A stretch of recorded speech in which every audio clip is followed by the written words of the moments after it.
भिषजे भवरोगिणां गुरवे सर्वलोकानां दक्षिणामूर्तये नमः।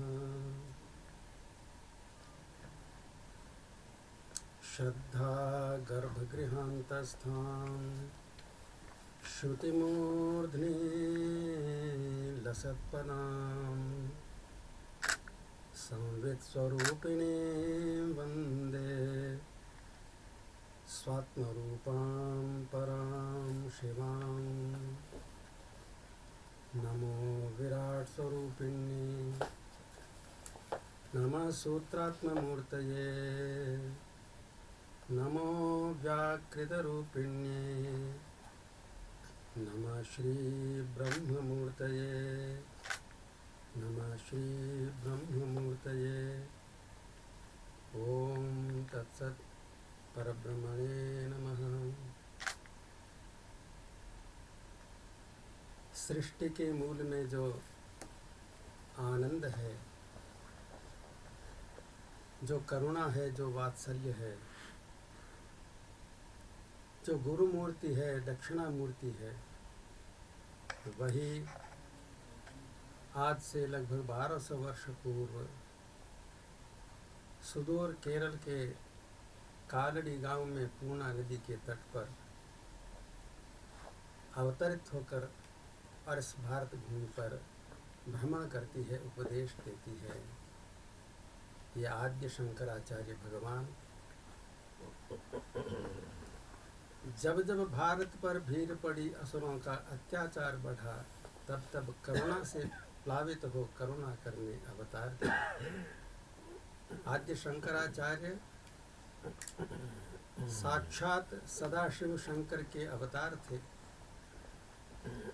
और अल्प आयु में उन्होंने जो अद्भुत कार्य कर दिखाया, हमेशा हमेशा के लिए मानव के परित्राण का मार्ग प्रशस्त कर दिया।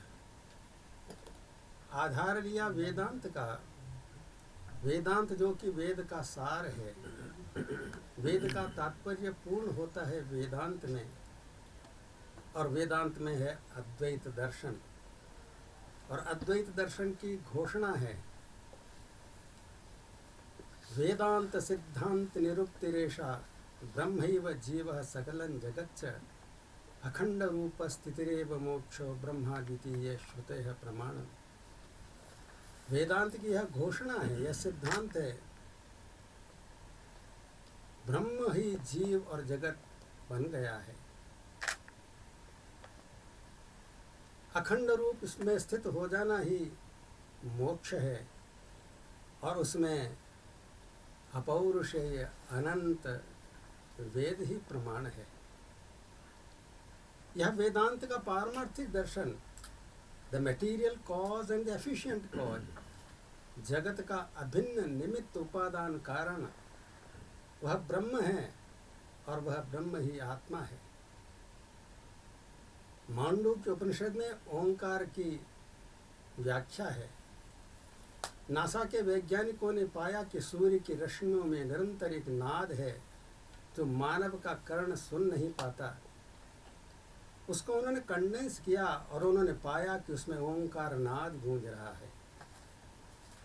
हमारे शास्त्रों में सूर्य भगवान में निरंतर वेद झंकृत हो रहे हैं। इसकी रश्मियों में सामवेद की ऋचाएँ हैं। इसके परिमंडल में ऋग्वेद है, इसके केंद्र में यजुर्वेद है, और ऐसे करोड़ों सूर्य हैं। उनके मूल में हिरण्यगर्भ है, सृष्टि में जो प्रथम प्रकट हुआ था, और सारे स्वर, सारे मंत्र ओंकार नाद से निकले हैं।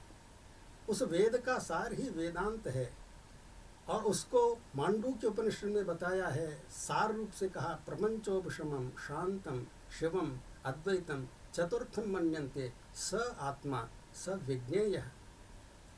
सारा प्रपंच जब शांत हो जाता है, सारी सृष्टि जब लीन हो जाती है, उस अद्वैत और शांत शिव अवस्था को ही आत्मा कहते हैं, और उसी को वेदांत दर्शन कहते हैं, ब्रह्म विद्या कहते हैं। यह पारमार्थिक दर्शन है। वह ब्रह्म जो सृष्टि का अभिन्न निमित्त उपादान कारण है, वह लीला में होकर अपने आप को जीव जगत और ईश्वर के रूप में विवर्तित करता है, मानव विभाजित कर देता है। यदि हमारी ईश्वर विषयक अवधारणाएं ब्रह्म दर्शन पर, वेदांत दर्शन पर आधारित नहीं है, तो वह ईश्वर भी हमको बांधने वाला हो जाएगा। यदि हमारे जगत के विषय में अवधारणाएं ब्रह्म विद्या पर आधारित नहीं है, तो वह जगत भी हमारे लिए एक बंधन का कारण होगा। हम उसके नियमों का उल्लंघन करेंगे, उस पर प्रहार करेंगे, उसका शोषण करेंगे। और यदि हमारी जीव के प्रति दृष्टि ठीक नहीं है, ब्रह्म विद्या पर आधारित नहीं है, तब भी हम भटकते रहेंगे। इसलिए आद्य शंकराचार्य जी ने ब्रह्म विद्या को लेकर वेद के कर्म कांड को, उपासना कांड को पूर्णता प्रदान की थी। उनका यह उद्घोष है, यह उपनिषद का उद्घोष है, ब्रह्म विद्या सर्व विद्या प्रतिष्ठा। इसलिए यदि हम ब्रह्म विद्या को अपनाते हैं, तो गर्भाधान से लेकर अंत्येष्टि तक क्रीड़ांगण में, रणांगण में, भोजन कक्ष में, सारे 16 संस्कारों में, व्यक्ति में, परिवार में, समाज में, राष्ट्र में, पूरे विश्व में हम एक ऐसा ओजस्वी दर्शन पा सकेंगे जिसके द्वारा हमारा ऑल राउंड डेवलपमेंट होगा। हर क्षेत्र में हम विश्व नियमों का पालन करके और एक अभ्युदय को प्राप्त करेंगे, विकास को प्राप्त करेंगे। ऐसा विकास जो हमको इसी जन्म में मृत्यु को जीतने का एक लक्ष्य प्रदान करेगा, अमृत का पान कराएगा। This is the highest motivation. यह गर्भाधान से ही प्रारंभ होता है। इसलिए हमारे शास्त्र कहते हैं, जैसे वह परमेश्वर अपनी शक्ति में गर्भाधान करता है, वैसे ही भारतीय दंपति संतान को प्राप्त करता है। इसलिए हमारे यहाँ पर जो अवधारणाएं बहुत स्पष्ट हैं। भारतीय संस्कृति के अनुसार the wife frees the husband from हीनेस एंड देयर बाय freeing herself from she-ness, and both becoming a stream of nameless pure love, flowing and intermingling with the shoreless heaving ocean of uncontained bliss. And lo, the Atma shines its primordial, primitive, uncontained, shining and shimmering आनंद के अंदर वह निमज्जित उस आत्म तत्व का अनुभव करता है। इसलिए हमारे यहाँ बिग बैंग की बात नहीं है। बिग बैंग से भी अधिक बहुत गहराई में जाकर के एक आनंद के अतिरेक की अनुभूति से ये सृष्टि प्रकट होती है, जब वह ईश्वर अपनी शक्ति में गर्भाधान करता है। गीता में इसका उल्लेख है। इसलिए भगवान भाष्यकार ने ब्रह्मसूत्र पर भाष्य लिखा, 10 उपनिषदों पर भाष्य लिखा, गीता पर भाष्य लिखा, अनेक प्रकरण ग्रंथ लिखे, प्रपंचसार लिखा, सौंदर्य लहरी, शिवानंद लहरी, नाना प्रकार के शास्त्रों के द्वारा उन्होंने ईश्वर विषय हमारी अवधारणाओं को ठीक किया। उसके आधार में ब्रह्म तत्व को रखा। और ईश्वर शब्द का ही अर्थ होता है जो ईशन करता है, कंट्रोल करता है। You violate the cosmic order, then and there will be punished. You follow the cosmic order, then and there will be blessed, you will be loved. और ये केवल मनुष्य और मनुष्य की योनि में है। इसलिए सारे के सारे संसार, innumerable ecosystems, all interconnected, interdependent, interrelated, ऐसे असंख्य ecosystems gross, subtle and causal level पर, माइक्रो और मैक्रो लेवल पर निरंतर एक यज्ञ चक्र में चल रहे हैं। संस्कृत भाषा में मातृ शब्द मदर बन गया, पितृ शब्द फादर बन गया, भ्रातृ शब्द ब्रदर बन गया रूपांतरित होकर।